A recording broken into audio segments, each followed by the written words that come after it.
Thank you very much, Cearlach, and thank you very much for this opportunity to speak on the first private member's motion of the Seanad. And I think you'll all agree that it is very timely.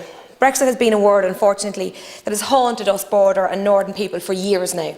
Tortured by the what-ifs, what if there's a hard border, what are the consequences, what are going to happen? And after years of talk, discussions, books written, lawyers paid, Prime Minister sacked and new governments put in place, we still have those questions. One of the many things that's hard to take as an independent country is, yet again, after 100 years away from British rule, we again are at the liberty of decisions made in the House of Commons. As someone who has lived, like many other members of this House, with the consequences of political decisions made in Westminster, it is hard to take. This hard border, soft border, no border is not an academic study or a strange concept. It is our reality. And for too long, the flippant decisions of Westminster has had a negative impact on our day-to-day lives. We believed we had a deal. Brexit was done, oven ready. And then this bombshell when the Internal Market Bill was published, like a bad drama. We didn't find out that the provisions of the bill and how they will erode and disregard the protocol in Northern Ireland. In responding to a question on the rule of law and the potential breach of international obligations on the 8th of September in the House of Commons, Brandon Lewis, Secretary of Northern Ireland, stated that yes, it does break international law in a very specific and limited way. This is absolutely shocking. Shocking in the sense that they are admitting to bad faith towards Ireland. Not shocking that they have that attitude, though. It is a clear breach of law and of good faith, and really, in my opinion, does discredit the UK in the eyes of the world. For a country like the UK that wrote the Magna Carta, the basis of which that everyone is subject to the law, which is seen as the first step towards parliamentary democracy, to publicly and proudly renege on an international treaty is truly damning.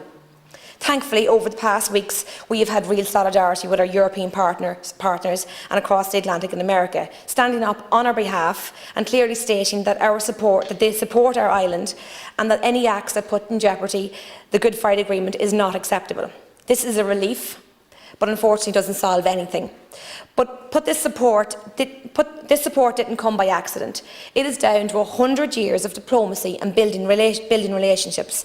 To put in context, our government in 1919 travelled to France to be recognised among the nations of the war nations after World War I.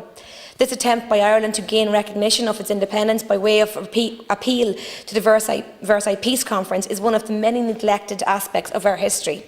We went asking Europe, asking America to respect us, to see us as an independent people, and because of the British influence at the time, they ignored us.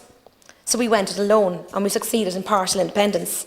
And with 100 years of diplomacy, building good relationships through our exemplary permanent diplomatic staff and leadership over the past 100 years, which I have to highlight was mostly Fianna Fáil-led governments, we are now thankfully reaping the rewards of these acts. Europe and America are standing up for us like they didn't in 1919.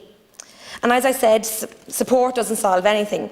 We are walking on a tightrope that is capable of bringing us back 30 years to relive the horrors of our dark past. We have 99 days to the end of transition period, but more importantly, we have 5 weeks to the end of October. This is the real deadline. Michel Barnier believes that the deal is not impossible, but not looking good. He notes that the unilateral breach of the withdrawal agreement has damaged trust, and if they continue with sections of the Internal Market Bill, the European Parliament will not ratify any agreement for future trade deals with the UK. If there is no deal, then there will be more control and tariffs with a deal. All products entering single market must be checked from January 1st onwards and could be coming into Northern Ireland from anywhere in the world. We as a member state have the responsibility to enforce European law and to respect the integrity of the single market. I now stand here asking the UK government to fully implement the withdrawal agreement and enact the legislation that is within the laws that they helped draft, won an election on the basis of, and to take out the legal parts of the Internal Market Bill so that we in this proud island and all its people can, with the full implementation of the protocol, breathe a sigh of relief. Thank you, Senator.